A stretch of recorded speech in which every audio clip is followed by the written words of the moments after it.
মানুষ তো পৃথিবীর সব এক সমান না। দেখা যাচ্ছে এত সুন্দর করে বাবুর্চি আশা করে গরুর গোশত রান্না করেছে। এক ভদ্রলোক তাকে বলছেন, ভাই আসেন গরুর গোশত খেয়ে যান। ভদ্রলোক সঙ্গে সঙ্গে উত্তর দিয়েছে, আমি গরুর গোশত খেতে পারি না, আমার নিষেধ। কচু শাক বলে, আমারও পেটে সমস্যা আছে, কচু শাক আমার জন্য নিষিদ্ধ। ডাউল বলে, ডাউলও আমার খাওয়ার জন্য নিষিদ্ধ। এত ভালো ভালো খাবারও খায় না, নিষেধ আছে, এমন মানুষ আমাদের সমাজে আছে না নাই?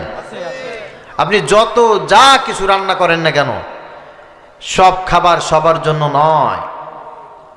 ভালো লাগার ব্যাপার আছে, স্বাদের ব্যাপার আছে, এবং সেটাকে ডাইজেস্ট করা, হজম শক্তিরও কিছু ব্যাপার আছে। কিন্তু একটা মাত্র জিনিস, সেটার নাম হচ্ছে আল কোরআন। আপনার ভালো লাগুক আর না লাগুক, মনে চাক বা না চাক, এ থেকে বাহিরে যাওয়ার কোনো সুযোগ নাই। বলে, হুজুর আমাকে তো আপনার পছন্দ হয় না, এই জন্য আমি এই মসজিদে আসি না নামাজ আদায় করতে। ওকে, এর জন্য মসজিদ আর একটা খোলা আছে, আর এক মসজিদে যান। আমি ইসলামী রাজনীতি করি, এই দল আমার পছন্দ না, ওকে, দল আরও আছে, সেখানে যান। সব জায়গায় টুপি আমার এইটা ভালো লাগে না, ওকে, টুপি আপনি ওইটা মাথায় দেন। পাঞ্জাবির কালার এইটা পছন্দ না, কোনো সমস্যা নাই, ওইটা পরেন। কিন্তু আল্লাহর কালাম এমন এক জিনিস, নবীজি সাল্লাল্লাহু আলাইহি সাল্লামের সুন্নাহ এমন এক জিনিস, এইটা থেকে বের হয়ে যাওয়ার কোনো সুযোগ নাই। এবং আল্লাহ পাক রব্বুল আলামিন বলছেন, এইটা কখনো পুরাতন হয় না। সুবহানাল্লাহ।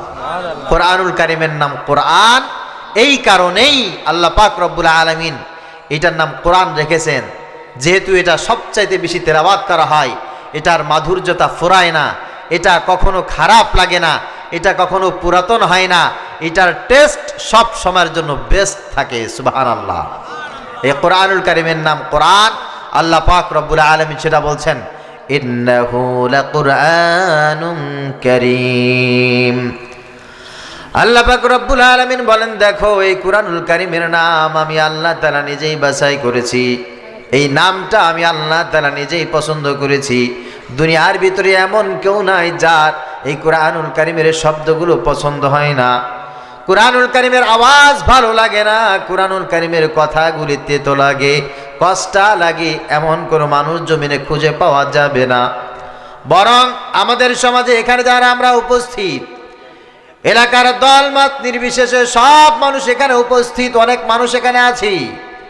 হুজুর দেখলে ভালো লাগে না, মসজিদ ভালো লাগে না, মাদ্রাসা ভালো লাগে না, ইসলাম ভালো লাগে না, নামাজ সমাজে প্রতিষ্ঠিত হোক এটাও আপনি চান না। কিন্তু কোরআনুল কারীমের আওয়াজ যখন কানের ভিতরে চলে আসে, আমরা সবাই বিমুগ্ধ হয়ে কোরআনুল কারীমের আওয়াজটাই শুনতে থাকি। ঠিক কিনা বলেন? মাওলানা মরহুম দেলার হোসেন সাইদি রহমতুল্লাহি আলাইহি, উনি জাতীয় সংসদ ভবনে একদিন বক্তব্য দিচ্ছিলেন। তদানীন্তনকালের যিনি স্পিকার ছিলেন, ওই স্পিকার সাইদি সাহেবের বক্তব্য থামিয়ে দিয়ে বলেছিলেন, মাওলানা দেলার হোসেন সাইদি, আপনাকে বলছি, আমি আপনার ওয়াজের ক্যাসেট বাজিয়ে অনেক সময় টাইম পাস করি, আমার দিলের খোরাক মিটাই, আমি অবসর সময়ে আপনার ওয়াজ শুনি, তাই বলে এই না এখানে আপনি যেটা বলবেন আমি সেটা মেনে নেব, পছন্দ করব। তার মানে হচ্ছে ব্যক্তি পছন্দ হয় না, কোরআনের শাসন পছন্দ হয় না, কোরআন প্রতিষ্ঠিত হোক এটা চায় না, কিন্তু কোরআনুল কারীম যে ভালো লাগে এটা কেউ অস্বীকার করে।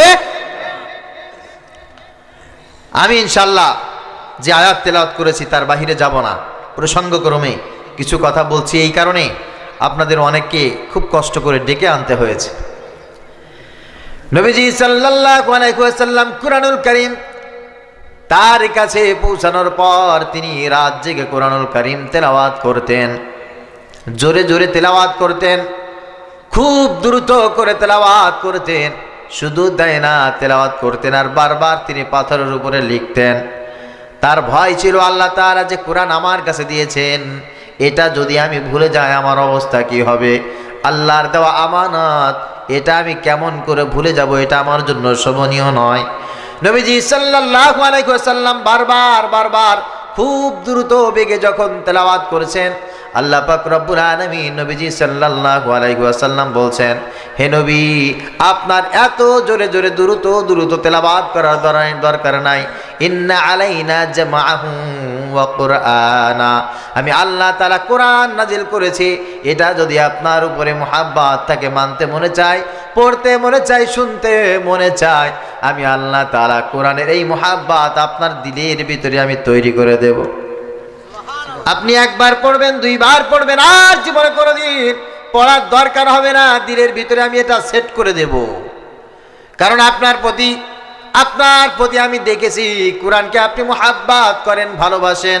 কোরআন মুহাব্বত করলে, ভালোবাসলে, এটাকে বারবার শ্রবণ করলে, এটা তেলাওয়াত করলে, এটার প্রতি যদি মুহাব্বত থাকে, আল্লাহ পাক রব্বুল আলামিন তার দিলের ভিতরে কোরআনুল কারীমকে সেট করে দেয়। নবীজি সাল্লাল্লাহু আলাইহি ওয়াসাল্লাম কোরআন তেলাওয়াত করতে করতে রাত কেটে যেত। বাড়ির পাশ দিয়ে যে যেত সে চিন্তা করতো, আহারে এখানে কি যেন তেলাওয়াত করা হয়, দেখি একটু শুনে দেখি। দেয়ালের পাশে গিয়া কান লাগায়া তারা একবার শুনতো, দুইবার শুনতো, তিনবার শুনতো, শুনতে শুনতে শুনতে শুনতে রাত পার হয়ে যেত। কখন যে সকাল হয়ে যেত তারা নিজেও বুঝতো না। আল্লাহু আকবার। একজন শুনতে শুনতে সকাল হয়ে গেছে, দুইজন সকাল হয়ে গেছে, তিনজন তৃতীয় দিন দেখে ঘরের চতুর্দিকে সব মানুষগুলো চলে আসে কোরআন শোনার জন্য। তারা কারা? তারা হচ্ছে সকাল হলেই যারা নবীজি সাল্লাল্লাহু আলাইহি ওয়াসাল্লামকে মারার জন্য স্বপ্ন দেখে, তার বিরোধিতা করে, তাকে মারতে চায়, তাকে এলাকা থেকে বের করে দিতে চায়। ওই মানুষগুলো সারা রাত তার ঘরের সাথে কান লাগায়া তার কণ্ঠের তেলাওয়াত শুনেছে। এবার সবাই মিলে পরামর্শ করছে, এইভাবে যদি হয় তাহলে তো সবাই কোরআনের ভক্ত হয়ে যাবে। এক কাজ করতে হবে, সে যখন কোরআন তেলাওয়াত করবে তখন সেখানে উচ্চ আওয়াজ তৈরি করে দিতে হবে, গন্ডগোল লাগিয়ে দিতে হবে, ঝামেলা তৈরি করে দিতে হবে। আল্লাহ পাক রব্বুল আলামিন বলেন, ওয়াকালাল্লাযীনা কাফারু লা তাসমাউ লিহাযাল কুরআন আলগাউ ফীহি লাআল্লাকুম তাগলিবুন। নবীজি যখন আপনার তেলাওয়াত শুনে তারা যখন বিমোহিত হয়ে গেল, এবার কাফেররা ষড়যন্ত্র শুরু করে দিয়েছে। যখনই মুহাম্মদ কোরআন তেলাওয়াত শুরু করে দিবে তখন আমরা তার চতুর্দিকে ফাসাদ তৈরি করা শুরু করে দিব। তাহলে কি হবে? কেউ আর তার তেলাওয়াত শুনবে না, সবাই ওইদিকে ব্যস্ত হয়ে যাবে। আচ্ছা, এই বাংলাদেশে মুরব্বীরা যারা আছেন পুরাতন অনেক গান শুনেছেন। আপনারা ছোটবেলায় যে সময় রেডিও খুললে আপনারা গান শুনতেন, বেদের মেয়ে জ্যোৎস্নার গান সবার মুখে মুখে ছিল এক সময়, ঠিক কিনা বলেন? বাজারে, ঘাটে, মাঠে সব জায়গায় ছিল ওই গান। শুনতে শুনতে শুনতে শুনতে এখন আর ভালো লাগে? শোনে কেউ? বলেন, কেউ শোনে না। এরপরে বেদের মেয়ে জ্যোৎস্নার পরে কত গান বাংলাদেশে আসছে। ও পিয়া তুমি কোথায়? রাস্তাঘাটে আমরা হাঁটতে পারি না, যেখানে সেখানে যুবকদের মোবাইলে, ফোনে, এখানে সেখানে ও পিয়া তুমি কোথায়, সবাই মিলে শোনে। শুনতে শুনতে শুনতে শুনতে এই গান আর ভালো লাগে না। এখন আর এই গান কেউ বাজায়?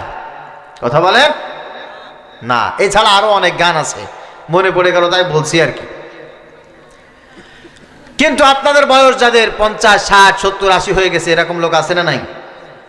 আছে। ছোট্টবেলায় মক্তবে গিয়েছেন, মক্তবে যাওয়ার পর ইমাম সাহেব আপনাদেরকে পড়িয়েছেন আলহামদুলিল্লাহি রাব্বিল আলামিন আর রহমানির রহিম মালিকি ইয়াউমিদ্দিন ইয়্যাকা না'বুদু ওয়া ইয়্যাকা নাস্তাঈন ইহদিনাস সিরাতাল মুস্তাকিম সিরাতাল লাযীনা আন'আমতা আলাইহিম গায়রিল মাগদুবি আলাইহিম ওয়ালাদ-দাল্লিন। সবাই বলেন আমিন।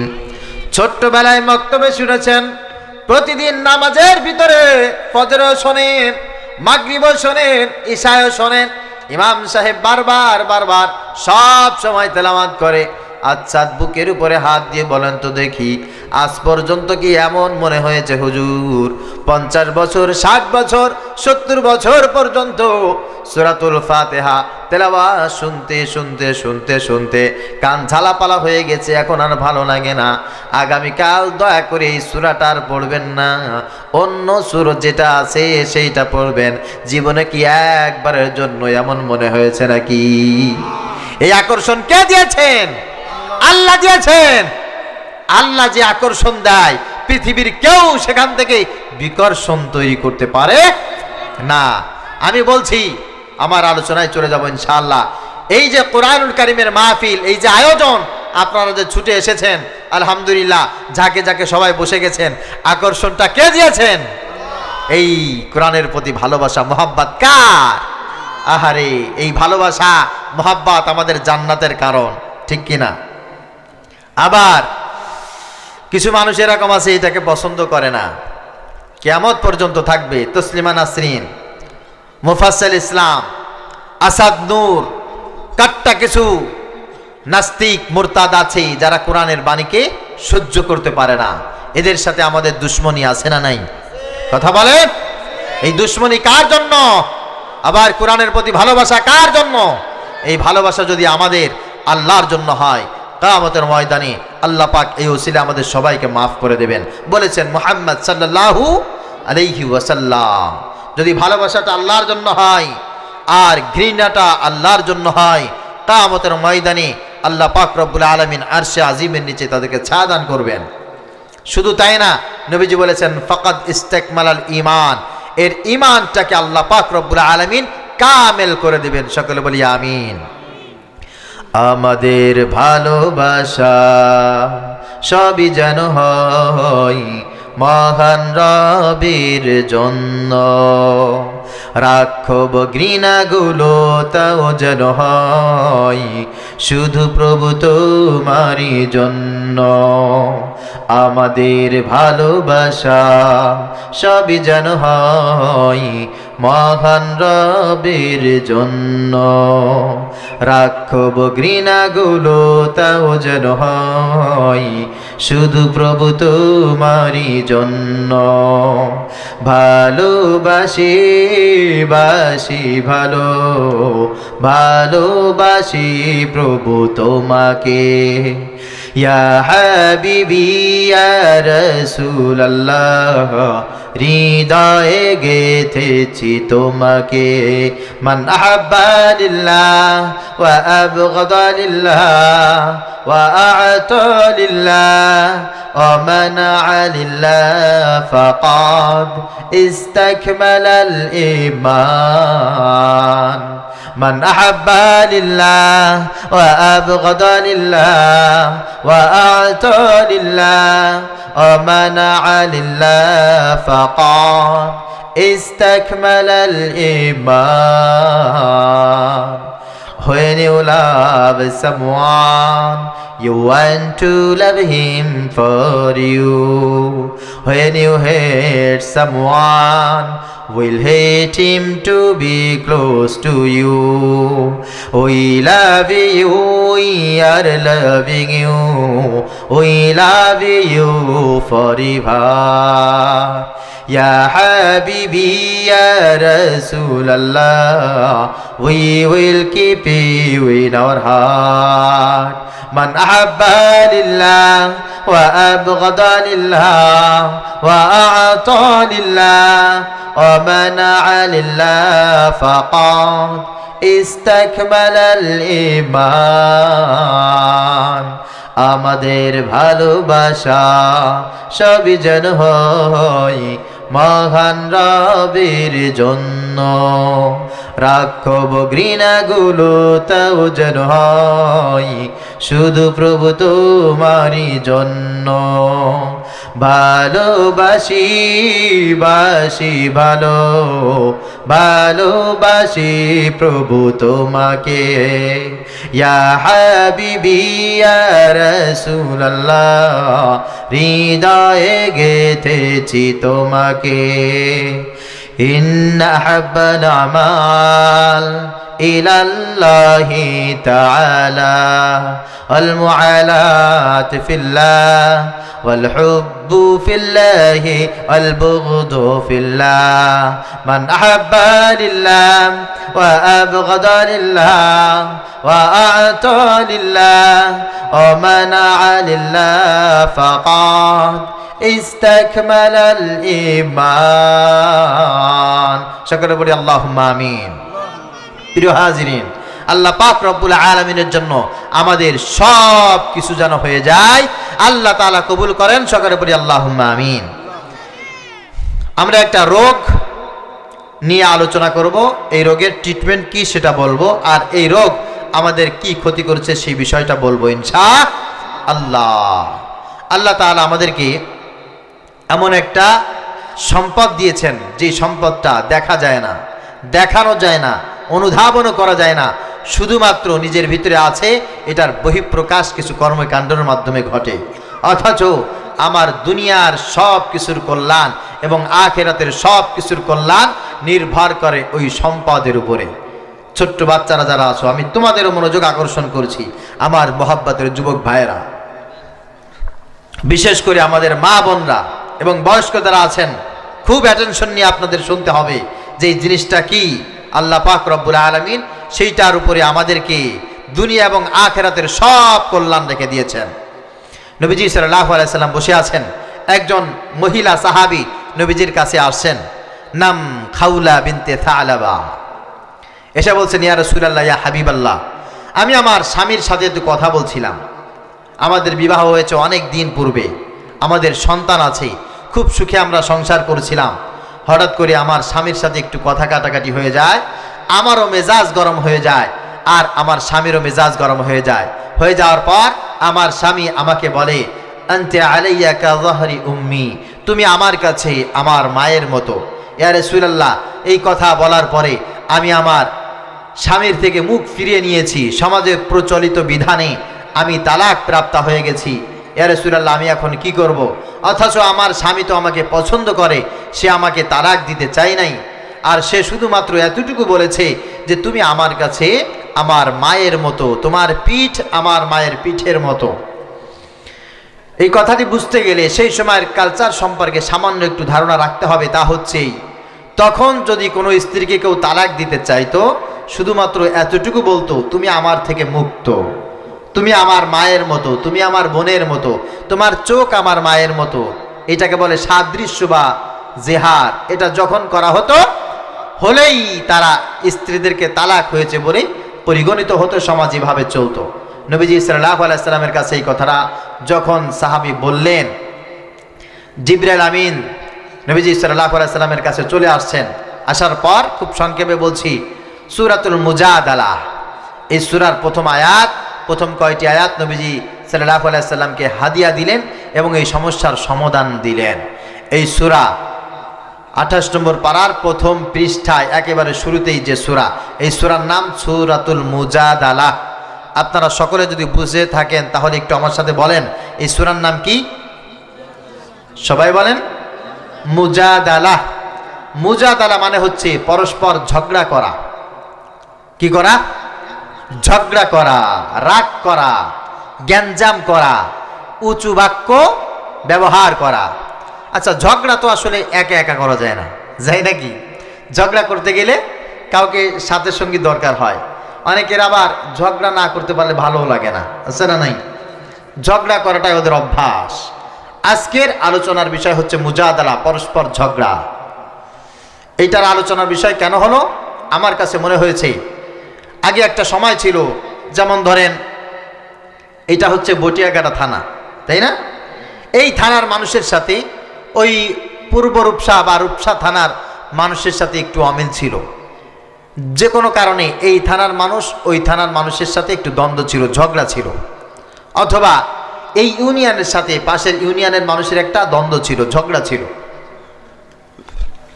এই জেলার মানুষের সাথে ওই জেলার মানুষের একটা দ্বন্দ্ব ছিল, ঝগড়া ছিল।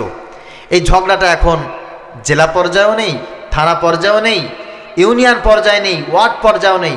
এই ঝগড়াটা এখন চলে আসছে মা আর বাবা, ছেলে আর মেয়ে, ভাই আর বোন, ঠিক কিনা? স্বামী আর স্ত্রী ঝগড়াটা এদের ভিতরে চলে আসছে। এই গ্রামের মানুষ শান্তি পাওয়ার জন্য ওই গ্রামে যায়, ওই গ্রামের মানুষ শান্তি পাওয়ার জন্য ওই গ্রামে যায়। জিজ্ঞাসা করে, কিরে এখানে বসে আছো কেন?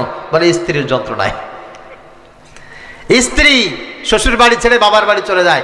কিরে খাতা বালির ছাড়াই বাবার বাড়ি চলে আসলি কিসের কারণে? বলে স্বামীর যন্ত্রণায়। ভাই বিটা বাড়ি ছাইরা এই বটিয়া গাড়া ফেলে আরেক জায়গায় বাড়ি করছে। কিরে বাবার সম্পত্তি তো ছিল, তা ছেড়ে এই জায়গা বাড়ি করলি কেন? বলে ভাইয়ের যন্ত্রণায়। গ্যাঞ্জামটা এখন চলে আসছে একেবারে ঘরে ঘরে ঘরে ঘরে। এই গ্যাঞ্জামটা কেন হয় জানেন?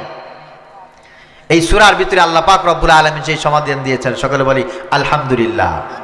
আল্লাহ পাক রব্বুল আলামিন বলছেন, কদ সামিআ আল্লাহ, আল্লাহ পাক রব্বুল আলামিন সব কিছু তিনি শ্রবণ করেছেন। হে নবী খাওলা বিনতে জালাবা মাত্র আপনার কাছে যা কিছু ব্যক্ত করেছেন, এই সব কথা, সব পরিস্থিতি, সব আলোচনা আল্লাহ পাক রব্বুল আলামিন তিনি নিজেই শ্রবণ করেছেন। সব কিছুর সাক্ষী একমাত্র আল্লাহ। কাউলাল্লাতী তুজাদিলুকা ফি যাওজিহা ওয়া তাশতাকি ইলাল্লাহ ওয়াল্লাহু ইয়াসমাউ তাহাওয়ারাকুমা। আল্লাহ পাক রব্বুল আলামিন বলেন, কাউল, যেই কথা দ্বারা তারা গ্যাঞ্জাম করেছে, ঝগড়া করেছে, ফাসাদ তৈরি করেছে, হিংসা করেছে, রাগ প্রকাশ করেছে, এই কথাগুলি আল্লাহ পাক রব্বুল আলামিন সব তিনি নিজেই শ্রবণ করেছেন। তারা যে পরস্পর ঝগড়া করেছে, আল্লাহ তাআলা সব কিছু তিনি নিজেই দেখেছেন। আর দেখার পর যখন তাদের গ্যাঞ্জামটা চূড়ান্ত পর্যায়ে চলে গেছে, ওয়াতাশতাকি ইলাল্লাহ, তারা এখন আল্লাহর কাছে, নবী আপনার কাছে এসে তারা শিকায়াত করছে, অভিযোগ করছে, এখন এইটা থেকে আমরা মুক্তি চাই। হে নবী, কিয়ামত পর্যন্ত যত মানুষ জমিনে আসবে, স্বামী আর স্ত্রীর ভিতরে সমস্যা হবে, ভাই আর বোনের ভিতরে সমস্যা হবে, মা আর বাবার ভিতরে সমস্যা হবে, এই এলাকার মানুষ আর ওই এলাকার মানুষের ভিতরে সমস্যা হবে। তবে হ্যাঁ, সব সমস্যা থেকে মুক্তি পাওয়ার জন্য আমি আল্লাহ পাক রব্বুল আলামিন আপনাদেরকে কিছু ট্রিটমেন্ট দিয়ে দিলাম। কোরআনুল কারীমের আয়াতের ভিতরে আল্লাহ পাক রব্বুল আলামিন কিছু ট্রিটমেন্ট দিয়ে দিলেন। এই ট্রিটমেন্ট যদি কোনো মানুষ ফলো করে, আলহামদুলিল্লাহ, স্বামী আর স্ত্রীর ভিতরে গ্যাঞ্জাম হবে না, ভাই ভাইয়ের ভিতরে দ্বন্দ্ব হবে না, ভাই বোনের সম্পর্ক সুন্দর হয়ে যাবে, ইমাম সাহেব, মুয়াজ্জিন সাহেব আর খতিব সাহেবের সম্পর্ক বড় মধুর হবে, কমিটির ভাই ভাইয়ের ভিতরে সম্পর্ক অনেক সুন্দর হবে, আওয়ামী লীগ, বিএনপি, জামাত, জাতীয় পার্টি, চরমনাই, জাসদ বাসদ যারা আছে, কেউ কাউকে আর পর মনে করবে না, সবার ভিতরে সুসম্পর্ক তৈরি হবে। বাংলাদেশের ভিতরে সবাই নেক আর এক হয়ে বসবাস করতে পারবে। আলিয়া মাদ্রাসা, কওমি মাদ্রাসা, primary, high school, college, university, এদের ভিতরে আর কোনো ছোট বড় দ্বিধা দ্বন্দ্ব থাকবে না। সবাই মিলে একটা সুন্দর সমাজ উপহার পেতে পারবে। এই মানুষগুলোর দুনিয়াও সুন্দর হবে, আখিরাতও সুন্দর হবে। একটা মাত্র জিনিস ফলো করলে, কোরআনুল কারীমের সূরাতুল মুজাদালার ভিতরে আল্লাহ পাক রব্বুল আলামিন সেই সমস্যাটাও বলেছেন, সমাধানটাও বলেছেন। আচ্ছা বলেন দেখি, এই সমস্যা আমাদের ভিতরে আছে না নাই? কম না বেশি? দরকার কি দরকার না? হ্যাঁ, যাক, তাহলে আলহামদুলিল্লাহ, আমার আলোচনার বিষয় তো ঠিক আছে নাকি?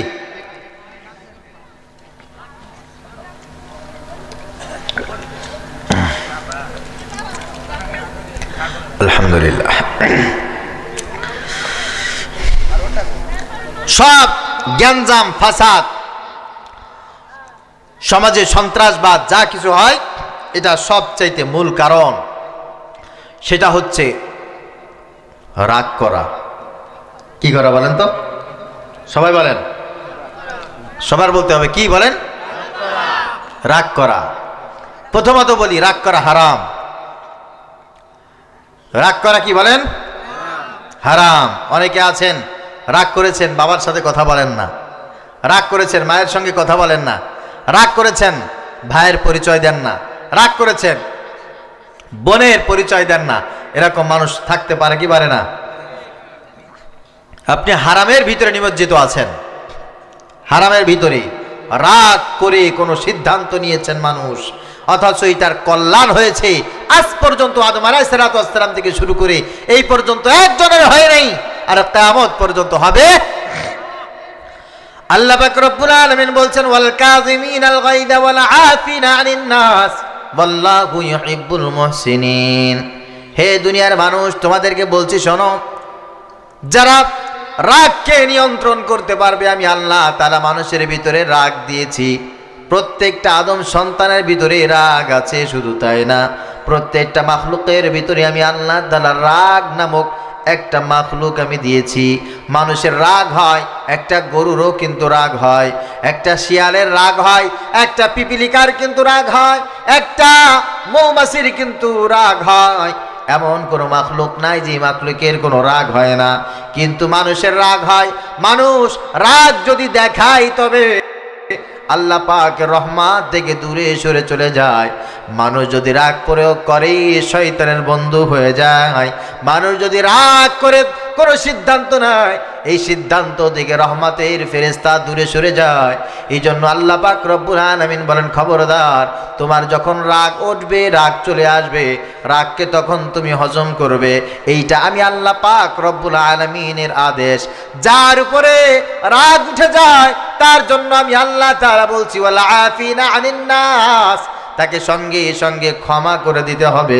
এটাই হচ্ছে আমি আল্লাহ রব্বুল আলামিনের আদেশ।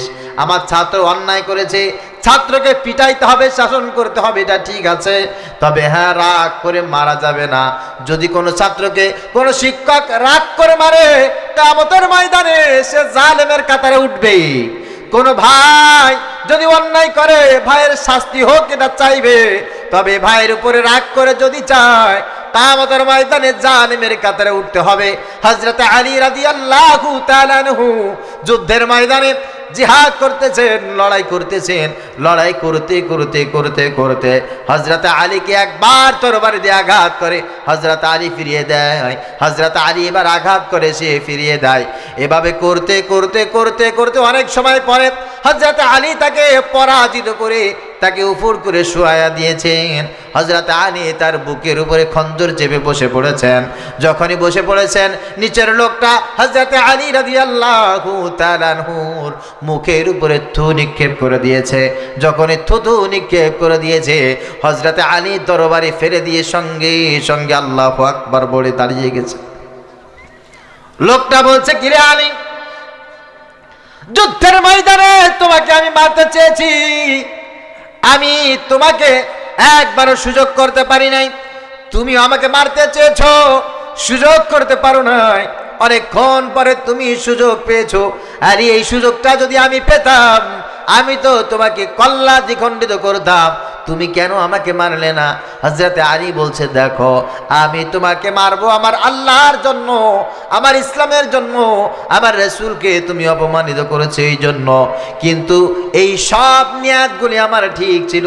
একটু আগে তুমি যখন আমার মুখের উপরে থুতু নিক্ষেপ করেছো, আমার তোমার প্রতি এমন রাগ হয়েছে, এখন যদি তোমাকে আমি হত্যা করি, এটা হবে আমার রাগের প্রতিশোধ, এটা আল্লাহর জন্য হবে না, দ্বীনের জন্য হবে না। আমি আমার রাগের কারণে কাউকে হত্যা করতে পারি না।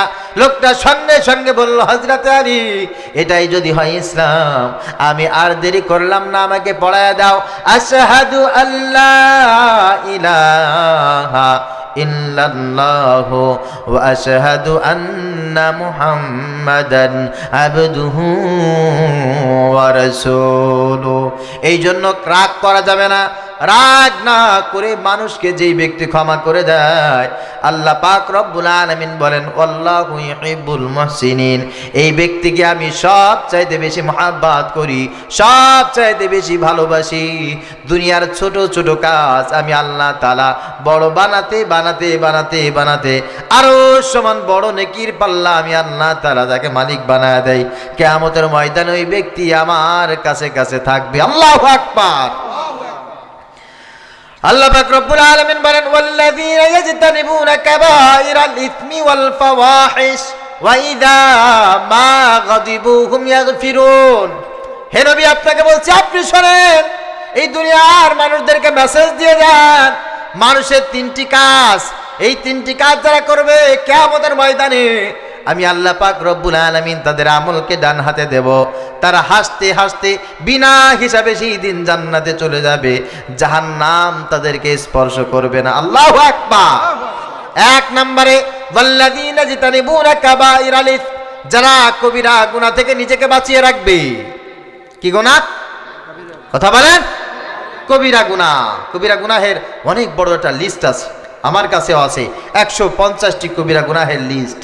মিথ্যা বলা, গীবাত, শিকায়ত করা, ধোঁকাবাজি করা, গান শোনা, টিভি সিনেমা দেখা, মানুষ হত্যা করা, মানুষের সাথে ধোঁকাবাজি করা, সব কবিরা গুনাহ। কি গুনাহ বলেন? যে ব্যক্তি কবিরা গুনাহ থেকে নিজে বেঁচে থাকবে, ওয়াল ফাওয়াহিশ, শুধু কবিরা গুনাহ না, লুচ্চামি করবে না, বদমাশি করবে না, অশ্লীল কোনো কাজের সাথে সম্পৃক্ত হবে না। মা যাহারা মিনহা ওয়া মা বাতান, প্রকাশ্যেও অশ্লীলতা করবে না, গোপনেও অশ্লীলতা করবে না। এই যুবকেরা শোনো, প্রকাশ্যেও অশ্লীলতা করা যাবে না, গোপনেও অশ্লীলতা করা যাবে না। এক নম্বরে কবিরা গুনাহ করবা না, অশ্লীলতা করবা না। 3 নম্বরে ওয়াইদা মা গাদিবু হুম ইয়াগফিরুন, কখনো রাগ করবা না। যদি কারোর উপরে রাগ উঠে যায়, রাগ চলে আসে, মেজাজ গরম হয়ে যায়, সঙ্গে সঙ্গে তাকে ক্ষমা করে দেবে। এই 3টে গুণ যদি তোমার ভিতরে থাকে, আল্লাহ পাক রব্বুল আলামিনের কথা, কিয়ামতের ময়দানে তাদেরকে আমি আল্লাহ ডান হাতে আমল দিয়ে, ভিআইপি সম্মান দিয়ে, হাসতে হাসতে তাদেরকে বিনা হিসাবে জান্নাত দান করে দেব। আল্লাহু আকবার। পারবেন তো? হ্যাঁ, আল্লাহ তাআলা তৌফিক দান করুক, সকালে বলি আমিন। এটা তো দরকার। ক্ষমা তো মানুষকে আমাদের করা দরকার, মানুষের জন্য তো দোয়া করা দরকার। আমাদের তো মেজাজ গরম বেশি। মসজিদে যদি কারোর মোবাইল বেজে ওঠে, সালাম ফিরাইতেই, এই 2 দিন আগেই এক মসজিদে নামাজ আদায় করতেছিলাম সফর পথে, তো এক আল্লাহর গোলামের মোবাইল বেজে গেছে। সালাম ফিরাইতেই কয়েকজন এমন ভাবে তাকে বিচার সালিশের মতো চিল্লা চিল্লা মসজিদের ভিতরে, বেকুব, মোবাইল বাজে নামাজের ভিতরে, বন্ধ করতে পারে না, মোবাইল চালানো কে শিখাইছে? এই মোবাইল নিয়ে কেন ঢুকছো? তুই মসজিদ থেকে বের হয়ে গেলি না কেন? নাউজুবিল্লাহ বলেন। এই কথা বলা কি উচিত হয়েছে তার? ও যে মোবাইল বাজাইছে, ইচ্ছা করে বাজাইছে, চলতি পথে নামাজে চলে আসছে, নামাজের ভিতরে হয়তো বা খেয়াল নাই বা ও ব্যক্তি পারে না, তার জন্য তুমি যে রাগ করে তাকে ধমক দিয়ে কথাগুলো বলেছো, তুমি তো কবিরা গুনাহ করেছো। ঠিক কিনা বলেন? আবার অনেক সময় বাচ্চারা মসজিদে আসে, একটু দৌড়াদৌড়ি যদি করে বসে, আওয়াজ যদি করে বসে, কিছু মুরব্বী আছে, এই তোদের কারণে নামাজ পড়া যায় না, কে পাঠাইছে তোদেরকে? তোর মা বাবার কি কমন সেন্স নাই? এই ছোট ছোট বাচ্চারা মসজিদে আসে নামাজের ডিস্টার্ব করতে। নাউজুবিল্লাহ পড়েন। আপনি বাচ্চাদেরকে রহম করবেন, ওদেরকে ধমক আপনি কেন দিবেন? কে শিখিয়েছে ধমক? আপনার রাসূল কোনদিন কোন বাচ্চাকে ধমক দিয়েছে, গালি দিয়েছে, রাগ করেছে? একটা হাদিস দেখাইতে পারবেন না। আপনি কেন ছোট ছোট বাচ্চাদেরকে ধমক দেন? কিছু বেকুব একটা বুড়া মানুষ আছে, এদেরকে মানে ছোট ছোট বাচ্চারা দেখলে আগের মতো ভয় পায়। এরা যদি এই রাস্তা দিয়ে আসে, ওই রাস্তা দিয়ে চলে যায়, আল্লাহর কাছে কিয়ামতের ময়দানে জালিমের কাতারে দাঁড়াইতে হবে। খবরদার, খবরদার, ছোট হোক বড় হোক, কাউকে ধমক দিয়ে এভাবে রাগের স্বরে কথা বলবেন না। আকুলু লিন্নাসি হুসনা, আমার আল্লাহ শিখিয়েছে যে সব সময় মানুষের সাথে মিষ্টি করে কথা বলবে। ছোট বাচ্চা দুষ্টমি করেছে, মসজিদে এসে যেটা করেছে এটা উচিত হয় নাই, তাই বলে ওইভাবে বলবেন না। আপনি সুন্দর করে ডেকে বলেন না, বাবা এটা তো মসজিদ, এখানে সবাই নামাজ আদায় করে, এখানে তো উঁচু আওয়াজে কথা বলা যায় না, এখানে তো আপনি দেখলাম যে একটু দৌড়াদৌড়ি করছেন, আওয়াজ করেছেন, এই আওয়াজটা করবেন না, ঠিক আছে? আপনি মসজিদে এসে খুব ঠান্ডাভাবে বসে থাকবেন। এখন আপনি বলবেন, হুজুর আমি বলি তো, এক কথা কয়বার বলা যায়? আরে মিয়া, তুমি জীবনে 1 গুনাহ কয়বার করেছো? আল্লাহর কাছে 1 গুনাহ কয়বার ক্ষমা চেয়েছো তুমি বলো?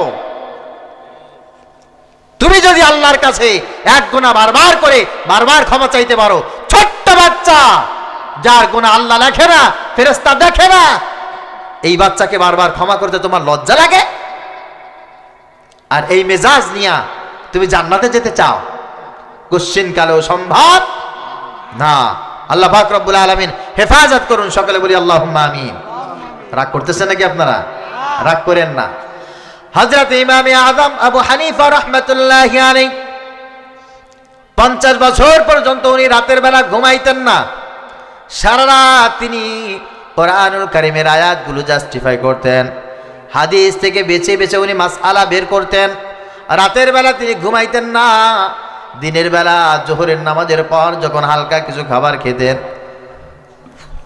তখন তিনি একটু ঘুমাইতেন, যেটাকে কাইলুলা বলে। রাতের বেলা না ঘুমিয়ে জোহরের নামাজের পর কাইলুলা করতেন। অল্প সময় কাইলুলা করতেন, মনে করেন 1 ঘন্টা, 2টা থেকে 3টা অথবা 2টা থেকে 4টা ধরে নিলাম। তো যেই মানুষটা 24 ঘন্টা জাগ্রত থাকে, ওই মানুষটা যদি রুটিন করে 1 ঘন্টা ঘুমায়, আপনাদের বিবেকের কাছে প্রশ্ন, ওই মানুষের ওই 1 ঘন্টা ঘুমটা কতটা গভীর হয় বলেন দেখি। ওই লোকটাকে জীবনে কোনোদিন কেউ রাগ করতে দেখে নাই, সব সময় মানুষকে ক্ষমা করে দিত। একজন আল্লাহর গোলাম হযরত ইমামে আযম আবু হানিফা রাহমাতুল্লাহি আলাইহির কাছে চলে গেছেন। জোহরের নামাজের পর যে দেখেন ইমাম সাহেব ঘুমিয়েছেন মাত্র 15 মিনিট। মনে করেন 2টায় তিনি ঘুমিয়েছেন, 2টা 15 বাজে হঠাৎ করে দরজায় নক দিয়েছেন, হুজুর, হুজুর আছেন? উনি দ্রুত করে উঠে দরজা খুলেছেন। জি আছি, আলহামদুলিল্লাহ, বলেন কি দরকার? হুজুর, আমার একটা মাসআলা জানার দরকার ছিল, আমি অনেক দূর থেকে এসেছি, এখন আপনি বিশ্রাম নিচ্ছেন আমি জানি, তারপরেও আপনাকে না ডাকলে হলো না। তো ইমামে আযম বলছেন, ইমাম সাহেব, যে কোনো সমস্যা নাই, আপনার মাসআলা জানার দরকার, বলেন কি মাসআলা আপনার?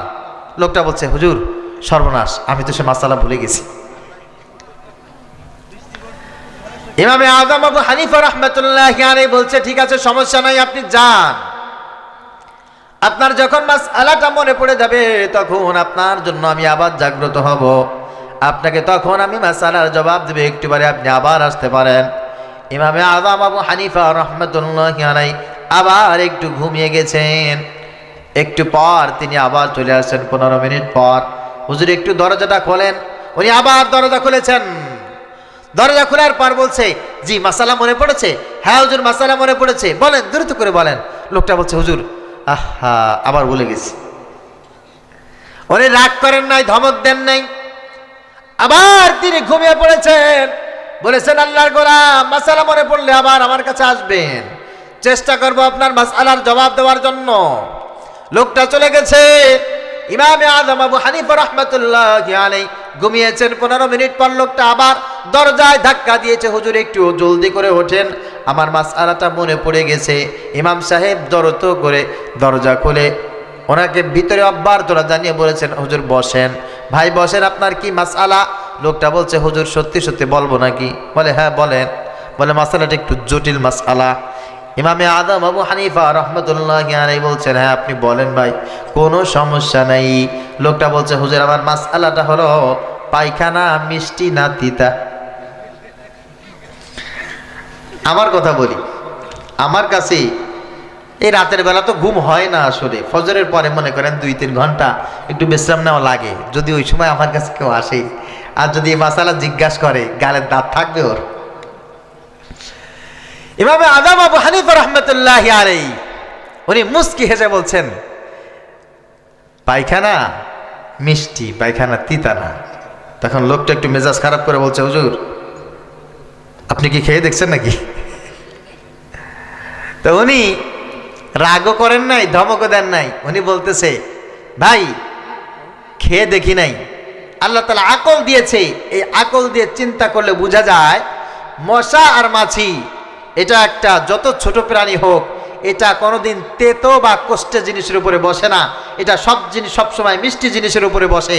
যেহেতু পায়খানার উপরে মশা মাছি বসে, সেহেতু বুঝাই যায় এটা মিষ্টি জিনিস। আল্লাহু আকবার। লোকটা তখন বলছে, হযরত অনেক দিন পর্যন্ত আপনাকে ফলো করছি, আপনার মেজাজ গরম হয় না, আপনাকে আমরা রাগ করতে দেখি নাই। আমি চিন্তা ফিকির করেছিলাম এই মাসআলা আমি কার কাছে জানবো, যে আমার মাসআলা শুনবে তার তো মেজাজ খারাপ হয়ে যাবে। আমার ধারণা ছিল আপনিও তার ব্যতিক্রম হবেন না, কিন্তু আপনার কাছে মাসআলা জানতে চাইলাম, আপনি মেজাজ ঠান্ডা করে রাগ না করে যে উত্তর আপনি দিয়েছেন আমার কাছে মনে হয় আল্লাহ পাক রব্বুল আলামিন একজন খাঁটি ইমানদারের সঙ্গে এই মুহূর্তে আমাকে সাক্ষাৎ করিয়ে দিয়েছেন। সুবহানাল্লাহ।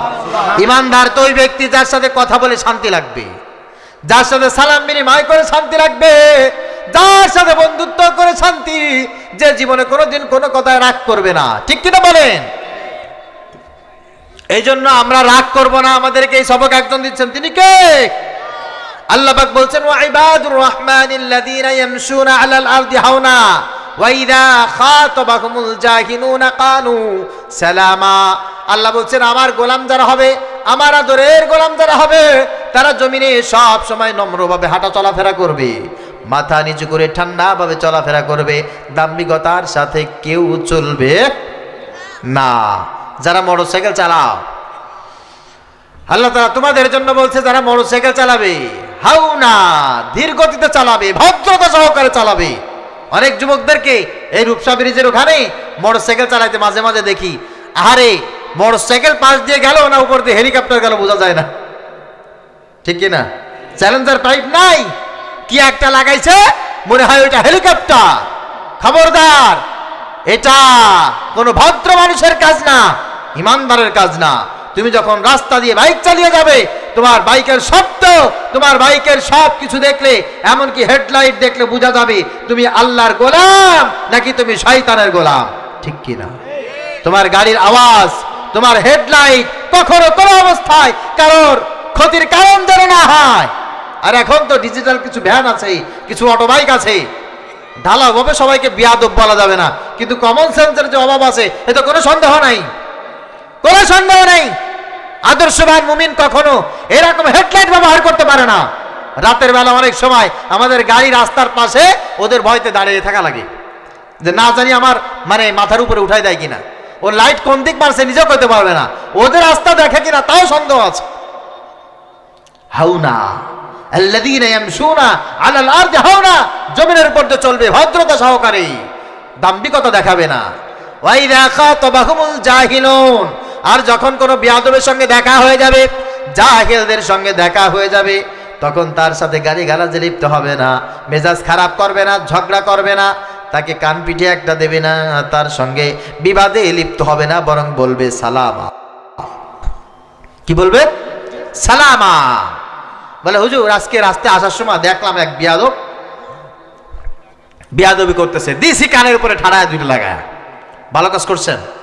কথা বলেন না, ভালো কাজ করেন নাই। ওই বিয়াদবকে শাসন করার জন্য আপনি ভোট দিয়ে কমিশনার বানিয়েছেন, মেম্বার বানিয়েছেন, চেয়ারম্যান বানিয়েছেন, তাকে শাসন করার জন্য লোক আছে। আপনি কেন বিবাদে লিপ্ত হলেন না? আপনি এই কাজটা করবেন না। বরঞ্চ কোনো বিয়াদব যদি আপনার সঙ্গে বিয়াদবি করে, তাকে গালি দেওয়ার কোনো অধিকার আপনার নাই, তাকে ধমক দেওয়ার কোনো অধিকার আপনার নাই, বরঞ্চ তার জন্য একটা দোয়া করবেন, কালু সালামা। তোমাকে আল্লাহ হেদায়েত দান করুক, তোমাকে আল্লাহ পাক শান্তি দান করুক, তোমাকে আল্লাহ পাক ইলম দান করুক, বুঝ দান করুক। তোমার মতো মানুষের সঙ্গে কথা বলার সময় আমার নাই। কথা বোঝা গেছে? খারাপ কোনো মানুষ, বিয়াদব কোনো মানুষ, অশিক্ষিত কোনো মানুষ, এদের সঙ্গে কখনো কোনো অবস্থায় বিবাদে লিপ্ত হওয়া যাবে না। মেজাজ যতই গরম হোক, গরম করবেন না, খবরদার। আল্লাহ পাক রব্বুল আলামিন আমাদেরকে চমৎকার ভাবে বর্ণনা করে বলছেন, বান্দা শোনো, ওয়ালিয়াফু ওয়ালিয়াসফাহু ওয়ালা তুহিব্বুনা ইয়াগফিরাল্লাহু লাকুম, আলা তুহিব্বুনা ইয়াগফিরাল্লাহু লাকুম। আল্লাহ বলছেন, বান্দা তুমি কি চাও, তুমি কি এটা মুহাব্বত করো, এটা কি কামনা করো? আলা তুহিব্বুন, আল্লাহ পাক রব্বুল আলামিন তোমাকে ক্ষমা করে দিক, ইয়াগফিরুল্লাহু লাকুম, আল্লাহ তাআলা তোমাকে maaf করে দিক, তোমাকে জাহান্নাম থেকে মুক্তি দান করে দিক, আল্লাহ পাক তোমাকে জান্নাতের ভিতরে প্রবেশ করাকে, এটা কি তুমি চাও? আচ্ছা, এইটার উত্তর আমাদের কি হবে বলেন তো দেখি? হ্যাঁ, আপনারা চান তো? সবাই চান? চাই, আমরা চাই। আল্লাহ জিজ্ঞাসা করছেন, আলা তুহিব্বুন আইয়াগফিরাল্লাহু লাকুম, তুমি কি এটা চাও, মহব্বত করো, ভালোবাসো যে আল্লাহ পাক তোমাদেরকে ক্ষমা করে দিক? উত্তর হচ্ছে হ্যাঁ, আল্লাহ আমরা অবশ্যই চাই আপনি আমাদেরকে মহব্বত করবেন, আপনি আমাদেরকে ভালোবেসে আমাদেরকে ক্ষমা করে দিবেন। আল্লাহ বলছেন ওয়ালিয়াফু ওয়ালিয়াসফাহু, তাহলে এই দুনিয়ার মানুষকে তোমরা ক্ষমা করো, মানুষের সঙ্গে রাগ করে কথা বলবে না, মানুষের দোষ ত্রুটি খুঁজবে না, মানুষকে সব সময়ের জন্য সৎ পরামর্শ দেবে, মানুষকে সব সময়ের জন্য ভালো ভালো উপদেশ দিবে। মানুষের সঙ্গে গালি দিয়ে কথা বলবে না, ধমক দিয়ে কথা বলবে না, মেজাজ খারাপ করে কথা বলবে না। যদি তুমি এটা করতে পারো, নবীজি সাল্লাল্লাহু আলাইহি ওয়াসাল্লাম বলেন, ইরহামু মান ফিল আরদি ওয়া ইয়ারহামুকুম মান ফিস সামা। যে ব্যক্তি দুনিয়ার মাখলুকাতের উপরে ভালো আচরণ করে, আল্লাহ পাক রব্বুল আলামিন ওই ব্যক্তির জন্য ভালো আচরণ করেন। সুবহানাল্লাহ। হযরত জাকারিয়া রাহমাতুল্লাহি আলাইহি তিনি কিতাব লিখছেন। তার একজন খাদেম ছিল, এক কাজ বারবার ভুল করে ফেলে, বারবার ভুল করে। সকালে একবার করে, দুপুরে একবার করে, রাতের বেলা একবার করে। এরকম কিছু লোক আছে না, এক ভুল বারবার করে। হযরত জাকারিয়া রাহমাতুল্লাহি আলাইহি তিনি কে ছিলেন? ইলিয়াস রাহমাতুল্লাহি আলাইহির ভাতিজা। জাকারিয়া রাহমাতুল্লাহি আলাইহি তার খাদেমকে বলছে, আজকে তোর রক্ষা নাই, আমার মেজাজ গরম হয়ে গেছে, তোকে আজকে মেরেই ফেলে দেব, কঠিন তোকে শাস্তি দেব। এই ভুল বারবার বারবার কেন তুমি করেছ? এই কথা যখন বলেছে, তার খাদেম দৌড় দিয়ে ইলিয়াস রাহমাতুল্লাহি আলাইহি তার কাছে চলে গেছে। চাচা যান, আমাকে বাঁচান, কি হয়েছে? আপনার ভাতিজা মাওলানা জাকারিয়া আমাকে আজকে ধরেছে, আচ্ছা মতো তার রাগ হয়ে গেছে।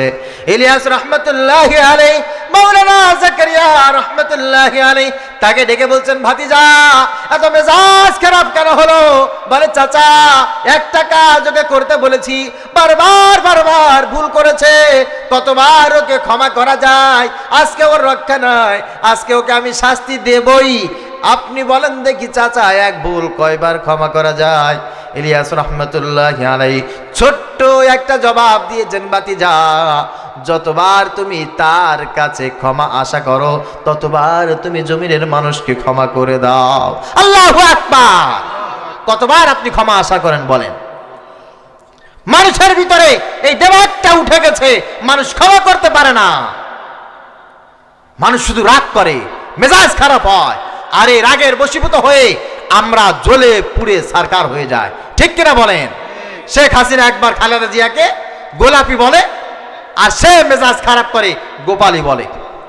এই দুই শয়তান, একজন আরেকজনকে গোপালী, একজন আরেকজনকে গোলাপি, রাগ করে মেজাজ খারাপ করে এ ওরে ওই বলে, ও ওরে তা বলে, মাঝখানে যাতা করে পড়ে আমরা শেষ। ঠিক কিনা বলে? এদের ভিতরে যদি এই রাগ দমন থাকতো, রাগ যদি নিয়ন্ত্রণ করতে পারতো, বাংলাদেশটা সোনার বাংলাদেশ হয়ে যেত। ঠিক কিনা বলে মুসলমান? নির্বাচন যখন চলে আসে আমার দেশে, এক নেতা আর এক নেতাকে, একজন আরেকজনকে এক আঙ্গুল দেখায়, আর একজন সে রাগ করে দুই আঙ্গুল দেখায়। কেউ এই কথা বলে না যে থাক ভাই আপনি ভালো, আপনি জিতে গেছেন, আপনি জেতেন, এটা কেউ বলে না। নির্বাচনে হারার পর এ ওর নামে মামলা করে, এ ওরে ধরে নামাইতে চায়। ঠিক কিনা? আর যে একবার ক্ষমতায় বসেছে, সে আর ওখান থেকে কেউ নামতে চায় না। রাগ হয়ে, মেজাজ খারাপ হয়ে, নিজের ইগোকে প্রাউড ফিল করে আমাদের দেশটাকে একটা জাহান্নামের টুকরা বানিয়ে ফেলেছে। ক্ষমতার মসনদে যারা থাকবে, এরা তো রাগ করবে না। এরা রাগ করবে বলেন? কথা বলেন? কিছুদিন আগে শেখ হাসিনা আমাদেরকে একটা শিয়াল কুকুরের মতো মর্যাদা দিত না। জাতীয় সংসদ ভবনে বসে আমাদেরকে গরুর গোস্তের বদলে কাঁঠাল খাওয়ার পরামর্শ দিত। ঠিক কিনা বলো? আমাদেরকে এই আবি জাবি বার্গার টার্গার ওর বাপের মাথা খাওয়ানো শিখাইতো আমাদেরকে। যার পিয়ন 36 কোটি টাকার মালিক, সে আমাদেরকে অ্যাডভাইস করে গরুর গোস্ত খাওয়ার দরকার নাই, কাঁঠাল খাও। আরে বেয়াদব, জনগণকে, মানুষকে মানুষ মনে করলে এরকম অসভ্যতামি, মাথা খারাপ করা কথা, দেমাগ খারাপ করা কথা, মেজাজ গরম করা কথা কোন মুসলমান বলতে পারে না। এই জন্য পদে থাকলে মাথা ঠান্ডা রাখতে হয়। ওখানে যে এসেছে সে আর যেতে চায় নাই, দাম্ভিকতা বজায় রেখে ক্ষমতা সবাই টিকিয়ে রাখতে চেয়েছে, কিন্তু ক্ষমতা কি স্থায়ী? কথা বলেন? ক্ষমতাই কেউ স্থায়ী হয় না, হোক না সে খালেদা কিংবা হাসিনা, চেয়ারটা চিরকাল রয় না।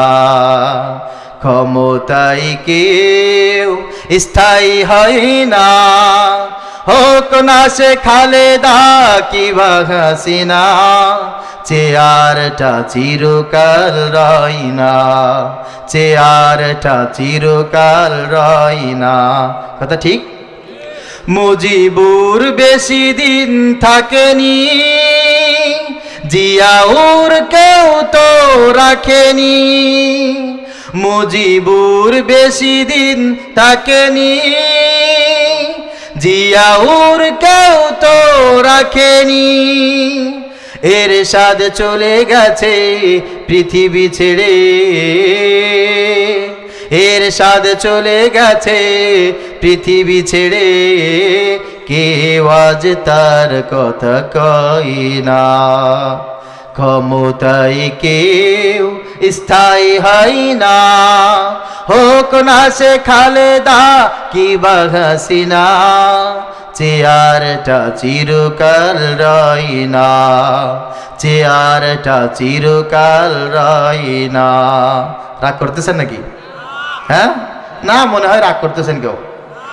হাসিনা ক্ষমতা ধরে রাখতে আয়না ঘর বানিয়েছিল, জনগণের রোশনালে দাদার দেশে পালিয়ে গেল। ঠিক? হাসিনা ক্ষমতা ধরে রাখতে আয়না ঘর বানিয়েছিল, জনগণের রোশনালে দাদার দেশে পালিয়ে গেল। ডিবি হারুনের পাশে আর, ডিবি হারুনের পাশে আর পরিমণিদের দেখা যায় না। ক্ষমতায় কেউ স্থায়ী হয় না, হোক না সে খালেদা কিবা হাসিনা, চেয়ারটা চিরকাল রয় না, চেয়ারটা চিরকাল রয় না। আমি জানি আপনারা ঠিক বলবেন, ঠিক বললেও ঠিক, না বললেও ঠিক। তবে বিষয়টা হচ্ছে, এরা যদি মাথা ঠান্ডা করে জনগণকে মানুষ মনে করত, বিশ্বাস করেন মুসলমান, এরা এরা আমাদের মাথার তাজ থাকতো। আর কিছু মানুষ ইতিমধ্যে এমন আচরণ শুরু করে দিয়েছে, কেমন যেন তারা বাংলাদেশে ক্ষমতায় চলে আসছে, ক্ষমতায় চলে আসছে। এদের আচার আচরণ হচ্ছে এমন, মেজাজ খারাপ হয়ে গেছে সবার। দেখবেন আচার আচরণ ফুল চেঞ্জ। একটা কথা বলি, আপনারা তো আসলে মাইন্ড করার লোক, মাইন্ড করেন, সমস্যা নাই। আমার মতো এক বক্তা কিছুদিন আগে বক্তব্য দিচ্ছিল। কি বক্তব্য? প্রিয় ভাইরা আমার, যারা দিনের ভোট রাতে দিয়ে জোর করে জবরদস্তি করে বিরোধী দলকে দমন নিপীড়ন করে ক্ষমতায় দখল করেছে, অচিরেই এই জাতির কাঠগড়ায় তাদের বিচার হবে। এই বক্তব্য দেওয়ার কারণে পুলিশ তাকে পরের দিন ধরে নিয়ে গেছে। ধরে নিয়ে যাওয়ার পর আদালতে জিজ্ঞাসা করা হলো, আপনি এই কথা কেন বলেছেন? তখন তিনি বলছেন যে, উকিল সাহেব বলছে যে, আপনি এই কথা কেন বলেছেন? বলে, হুজুর আমি তো বলেছি, আমার বক্তব্য আমি বলেছি, আমি ইমাম সাহেব মানুষ, আলেম মানুষ, আমার কাজ হচ্ছে ন্যায় এবং সৎ কথাগুলো বলার। তো আমি তো বলি নাই এটা কোন দেশে হয়েছে, আমি শুধু বলেছি যারা দিনের ভোট রাতে দিয়েছে, জনগণের অধিকার হরণ করেছে, তাদের জনগণ এই জাতীয় আদালতে, মানবতার আদালতে তাদের বিচার হবে। আমি তো কোন দেশের কথা তা তো বলি নাই। তখন জজ সাহেব বলছে, এই বেকুব, এটা কোন দেশে হয়েছে আমাদেরকে বোঝানো লাগবে? এটা আমাদের বাংলাদেশে শেখ হাসিনা করেছে। ওই হুজুর 5ই আগস্টে ছাড়া পেয়ে গেছে। কথা বুঝেন? 5ই আগস্টে ছাড়া পেয়ে গেছে। পাওয়ার পরে সে আবার বক্তব্য দিচ্ছে। প্রিয় ভাইরা আমার, দীর্ঘ 15টি বছর আমরা ফ্যাসিস্টের আদলে কঠিনভাবে আমরা মাজলুম ছিলাম, জালেমের শিকারে আমরা অতিষ্ঠ ছিলাম। এখন আমরা দেখতেছি এই জালেম চলে যাওয়ার পরে কিছু নতুন ফ্যাসিস্ট এদেশে আমাদের উপরে জুলুম করছে। ইতিমধ্যেই ক্ষমতায় না আসতে তারা ঘাট দখল করেছে, মাঠ দখল করেছে, হাট দখল করেছে, স্ট্যান্ড দখল করেছে, বিভিন্ন জায়গায় চাঁদাবাজি শুরু করে দিয়েছে। এই কাজ যারা করছে এদেরকে আমরা ক্ষমতায় আসতে দেব না, জনগণ এদেরকে ডাস্টবিনে নিক্ষেপ করবে। এই বক্তব্য দেওয়ার পর খুলনা মহানগরীর ওই দলের সভাপতি তাকে ধরে নিয়ে গেছে। কিরে হুজুর, আপনি এই কথা কেন বলেছেন? ভাই কি বলেছি আমি? এই যে আপনি বলছেন 5ই আগস্টের পরে যারা ঘাট দখল করে, মাঠ দখল করে, স্থান দখল করে, বিভিন্ন জায়গায় একটু চাঁদাবাজি করে, এদেরকে জনগণ নাকি ভোট দেবে না, এদেরকে জনগণ নাকি ডাস্টবিনে নিক্ষেপ করবে। আপনি এই কথা কেন বলেছেন? তো হুজুর বলছে, দেখেন ভাই, আমার কথা তো ভালো কাজগুলি জনগণের সামনে বলা, আমি তো ঠিক কথা বলেছি। জনগণ তো এই জুলুম থেকে পরিত্রাণ পাওয়ার জন্য তাদেরকে তাড়িয়েছে এই দেশ থেকে। এখন এই কাজ যারা আবার নতুন করে শুরু করেছে, আমি তাদের বিরুদ্ধে বলেছি। ভাই আমি তো আপনার দলের নাম নেই নাই। তখন বলছে, আপনি কি আমাকে নাটক শিখান? আমি জানি না, এই কাজগুলি আমার দলের লোক ছাড়া আর কেউ করে নাই।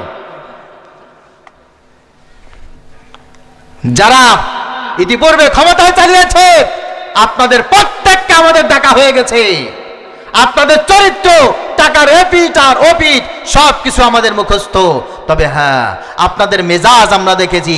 এই বাদ মেজাজের মানুষ নতুন করে এই বাংলাদেশে মসজিদে বসবে, এটা মুসলমান দেখতে চায় না। ঠিক কিনা বলে মুসলমান? আল্লাহ পাক রব্বুল আলামিন এই সমস্ত মানুষদেরকে তার রহমত থেকে দূরে সরিয়ে রেখেছেন। এই সমস্ত মানুষকে জান্নাত থেকে দূরে সরিয়ে দিয়েছেন। এই সমস্ত মানুষকে আল্লাহ পাক রব্বুল আলামিন ঈমান থেকে দূরে সরিয়ে দিয়েছেন। আল্লাহ তাআলা বলছেন হযরত মূসা আলাইহিস সালাতু ওয়াস সালামের মাধ্যমে আমাদেরকে শিক্ষা নেওয়ার জন্য। হযরত মূসা, আল্লাহ পাক বলছেন, মূসা ফেরাউনের কাছে চলে যাও। রাজ সিংহাসনে ফেরাউন বসে আছে, ওকে গিয়ে কালেমার দাওয়াত দাও। তোমার ভাইকে সাথে নিয়ে যাও।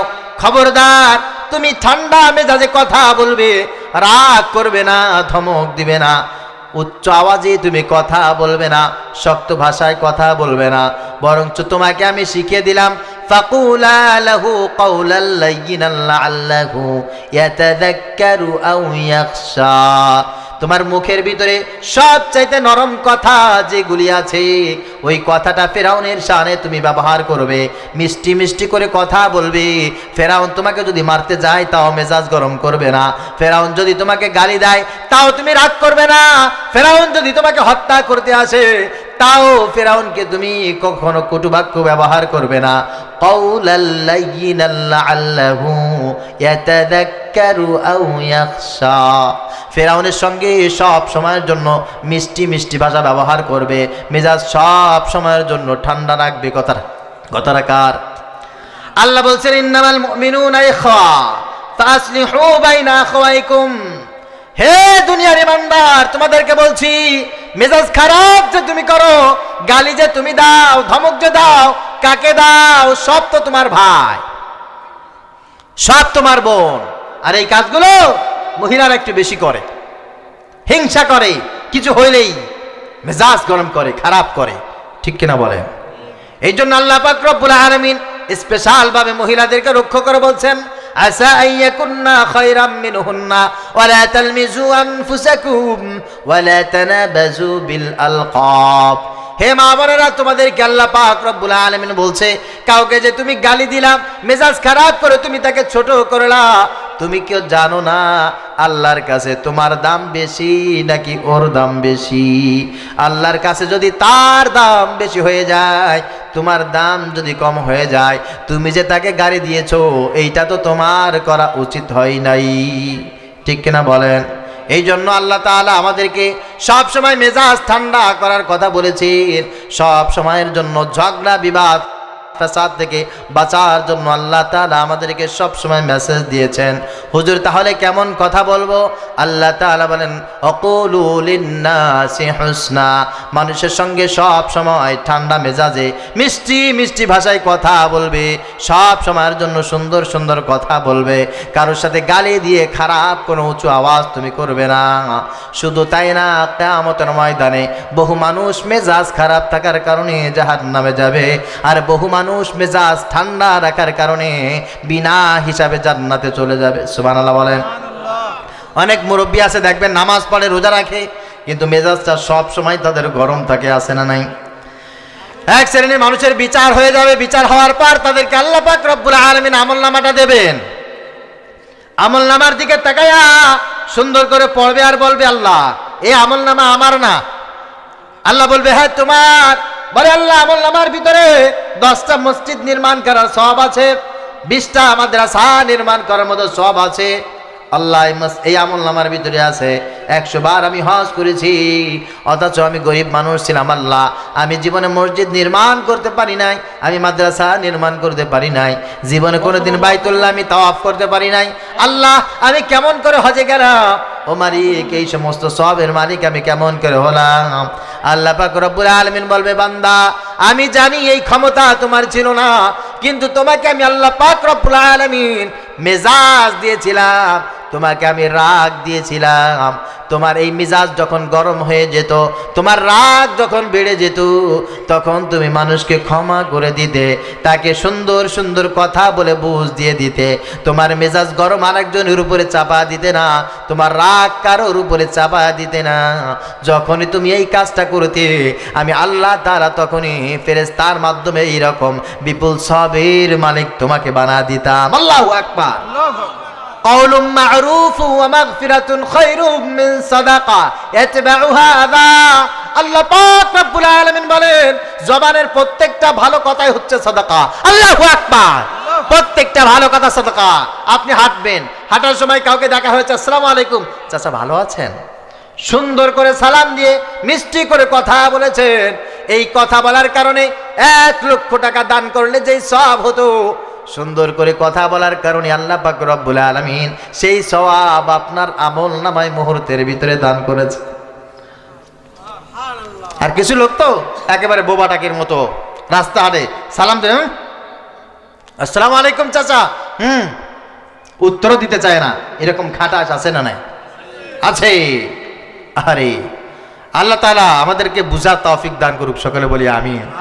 আমি আসলে মানে একটু কনফিউজড আর কি, যে আপনারা এই কথায় খুশি হচ্ছেন না বেজার হচ্ছেন, কিন্তু এতটুকু আমি শিওর যে এই কথাগুলি আমাদের দরকার। নবীজি সাল্লাল্লাহু আলাইহি ওয়াসাল্লামের সামনে একজন মানুষ আসছে, অনেক দূর থেকে আসছে, এসে বলে, ইয়া রাসূলুল্লাহ, ইয়া হাবিবাল্লাহ, উসিনি, ওগো আল্লাহর রাসূল আমাকে একটা উপদেশ দেন, অনেক দূর থেকে আমি আসছি, অনেক কষ্ট করে আপনার সামনে আমি হাজির হয়েছি, আমাকে এমন একটা উপদেশ আপনি দেন যে উপদেশটা আমি পালন করলে জীবনে আমার আর কোনো আমল দরকার হবে না। আমি সাধারণত ইসলামের পথে চলি, আপনার সঙ্গে প্রতিদিন আমার দেখা হয় না। নবীজি সাল্লাল্লাহু আলাইহি ওয়াসাল্লাম ওই সাহাবীদের দিকে তাকালেন, তাকায় বলছেন, লা তাগদাব, রাগ করবা না। কি বলছে? রাগ করবা না। এখন লোকটা বলছে যে এটা কোনো কথা হলো নাকি? আবার সাহাবী বলছেন, আউসিনি ইয়া রাসূলুল্লাহ, আমাকে আর একটা উপদেশ দেন। নবীজি বললেন, লা তাগদাব, রাগ করবি না। এই লোকটা আবার নবীজির কাছে বললেন, ইয়া রাসূলুল্লাহ আউসিনি, ওগো আল্লাহর রাসূল আমাকে আর একটু উপদেশ দেন। নবীজি সাল্লাল্লাহু আলাইহি ওয়াসাল্লাম বলছেন, লা তাগদাব, রাগ করবা না। আল্লাহর নবীর সাহাবী হযরত আবু হুরায়রা রাদিয়াল্লাহু তাআলা আনহু বলেন, ফারাদ্দাদা যালিকা মিরারা, এই কথাটা বারবার সেই ব্যক্তি নবীজি সাল্লাল্লাহু আলাইহি ওয়াসাল্লামকে জিজ্ঞাসা করার পর নবীজি বারবার একটা কথাই বলেছেন। লোকটা যখন উঠে চলে যায়, নবীজি সাল্লাল্লাহু আলাইহি ওয়াসাল্লাম বলেন, এই লোকটা যদি জীবনে কারোর সঙ্গে রাগ করে কথা না বলে থাকতে পারে, আমি এই লোকটার জন্য জান্নাতের জিম্মাদারিত্ব নিয়ে নিলাম। সুবহানাল্লাহ।